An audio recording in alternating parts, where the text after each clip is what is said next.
And they also have a business model that they currently look at, which we see in front of us. They might spend a little money to get the phones to ring. And so what happens, they might get it through sitting at open houses. They might be getting it from 1-800 numbers or floor time or sign calls. And let's say that they spend on the average of $500 to $2,000. And they get 25 contacts that are called into them. People asking for information. Well, the problem with realtors' mindset, and again, it goes back to Mike Ferry, and I love Mike. I actually go to a lot of his seminars, but he actually had a cassette tape series entitled Buy Now or Get Out of My Car.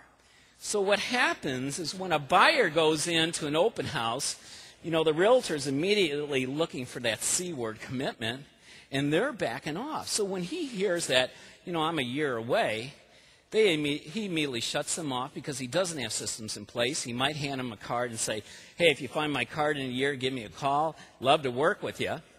Well, the key thing is then, so what happens is that he gets down to 2 as far as a commitment, who's willing to go in a car with him.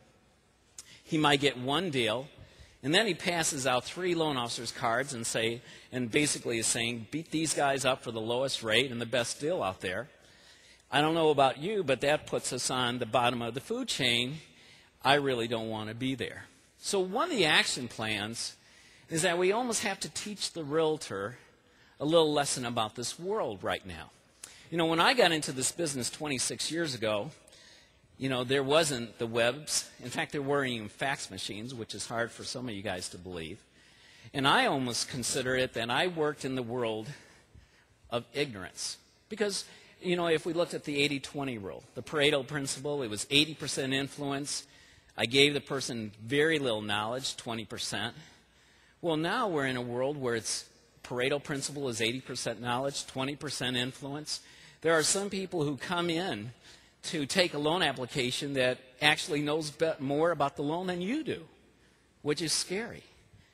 So we've got to make sure that we understand the people who are out there looking for information are people who are just trying to gather information right now, and then when they feel like they have enough, information in their back pocket, and they feel like they can protect themselves, then at that point they are really and willing to buy a house. So if we look at it, only 10% of the market are people who are willing to put themselves in a car to see a realtor. 90% of the people are the B's and C's. Those people are they're the tire kickers. They're just kind of sitting on the fence trying to gather information. So what happens is that you're only getting 10% of every contact that the realtor works on. And I believe that for ourselves, we really have to work hard in getting as many leads as we can and getting them educated so that they don't end up talking to anybody. All right? So, how do we handle people? Well, here's some statistics I want you guys to key on. And again, share this with your realtors, that when it comes to B and C clients, people who are just trying to get information, 50% of them are going to buy from somebody else in the next 3 to 12 months. 48% of them have a house to sell. If I was a realtor and I realized how much money I'm leaving on the table, I would think that hurts. So again, B and C's make up 90% of this marketplace.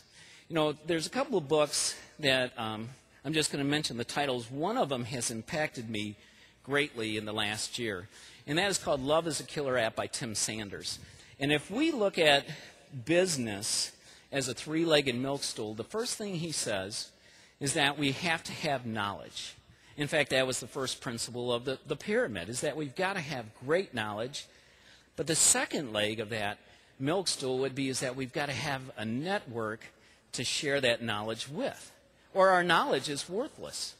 And the third leg would be is that we need to serve those people with knowledge, with compassion, and also with no strings attached. So my whole thing is that we have to work every lead we can, provide them the information that they are looking for so that they don't talk to anybody else. But you have to work with realtors the same way. And for me, leads are very, very important. I won't even work with a realtor unless they invest in a 1-800 number. And that's why it's so important that you guys listen to our technology in the next day.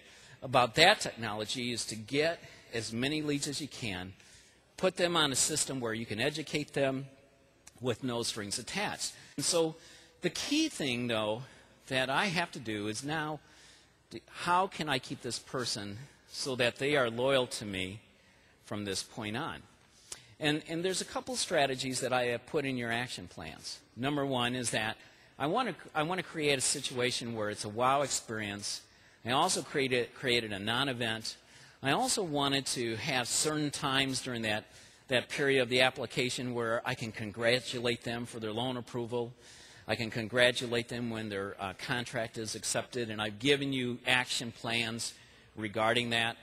But once I close these people, I need to know, will they ever do business with me again? And I've given you the scripts on that also. But it goes something like this. It says, you know, Mr. Buyer, I really appreciate that you allowed me to do your home loan for you, but I really need to know, would you do business with me again? I mean, I need to know that. And I can tell you, is it 100% Tom, you are the god of mortgages? The answer is no. I mean, I can't please everybody. Whenever I hear something negative, though, I always will then send them a gift and an apology. And you know what? 80% of that time, I will get a call back and say, Tom, I guess you really do care. Yes, I would do business with you. But then how can I also get their friends, family, and coworkers? You know, and I've given you scripts on that. But I want them to know that if they are going to give me any kind of referrals, how am I going to handle them? Because in some ways, when we get a referral from somebody, they are entrusting us with their friendships and also their business relationships. And they need to know how we're going to handle that. And then after that, I'll say, based on what you hear, would you feel comfortable about referring your friends, family, and coworkers to me? Now, what's interesting is that I call my B's and C's, and you're going to see that I've formed a net also. I determine when I talk to them, could it be a C relationship, which I still stay in touch with them at least 10 times a month. If it's a B, I also want to stay in touch with them, but I also will call them. And I will make the calls to the C's, but it'll be maybe once, twice a year. But on the B's, it's usually going to be 3 or 4 times. But when it comes to my A clients, you know, how can I get a chance to see these individuals again face to face? And I went to seminars and I heard some people say, well, you know, why don't you throw a nice gathering, which I did. Pam and I, we've thrown holiday parties. They have a pig fest, it seems. I've invited them to summer picnics. Cost me a lot of money. But what I wanted to do is go back to my model, which is giving people knowledge to a network of people with compassion and no strings attached.